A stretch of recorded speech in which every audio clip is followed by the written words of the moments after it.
So you got another question. I do. So, how do I know when I'm meditating correctly? Correctly.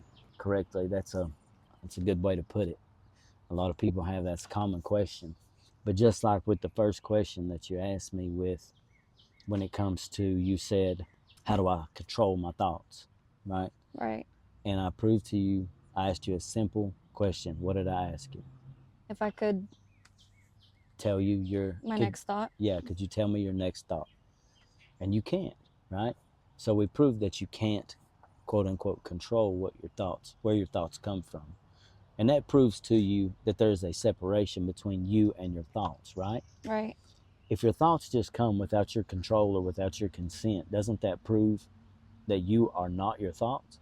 Yes, it does. Okay, so now you want to know if you're doing it correctly. The word correctly is also a mislabel, a misnomer. There's no such thing as a good or bad meditation. There's no such thing as a right or wrong way to meditate. If we prove that your thoughts that come and go are not under your control, and we proved already that you are not your thoughts because obviously you have no control over where they come from or what the content of them is, right? Right. So there that takes away any type of right or wrong. When you say the word correct, you automatically include the word incorrect because those two go together, right?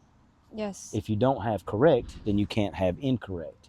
So when you say, am I meditating correctly? What you're saying is, how do I know that I'm not meditating incorrectly? You could ask it either way, right? Yes. That's the nature of duality, of dualistic thinking. But in absolute terms of reality, there is no correct or incorrect way to meditate. It's simply the practice of being present with yourself, with your thoughts as they come and as they go. So you may have a million thoughts and you think, I'm not doing this right.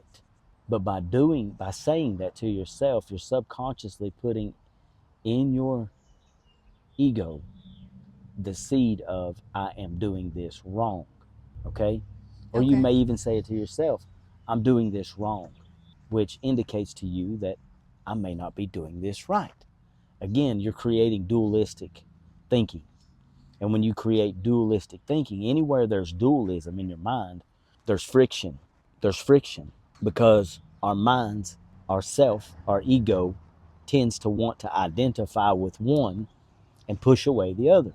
Does that make sense? Yes, it does. So your ego wants to identify with doing this correctly, and your ego wants to disassociate itself from doing this incorrectly.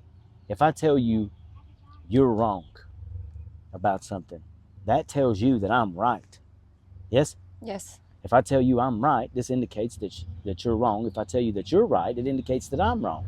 So we've created friction between us. The minute that I tell you you're wrong about something, does it create friction? Yeah, it does. Okay. And the same words, the same concept is in effect when it comes to the self and the ego. So there is no right or wrong meditation. There is no correct or incorrect. There's simply being present. And if you take the time to be present consistently, as I said in the last question you asked me, then you will reap the quote unquote rewards or benefits. But having said that, you don't want to chase those benefits as the goal. That's not the point of meditation. The point of meditation is not to lower your blood pressure, reduce your stress levels, be able to handle the world better. That's not the point. Those are side effects. You just happen to get a side effect of that. It's like taking a medication. If you take a medication to grow your hair, right, one of the side effects may be that you have increased beard growth. Well, that's good, but that's not why I took it. I'll take the increased beard growth, you know. Yeah. So you will take the benefits of having less stress, lower blood pressure, a better immune system response. Of course, those are scientific benefits that have been proven of meditation, but those are not the goal.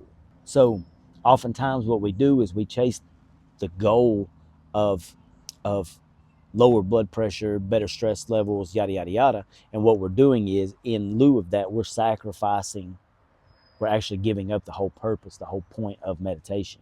That makes sense? Yes, it makes sense. So there's Thank no you. correct or incorrect. It's just about being present.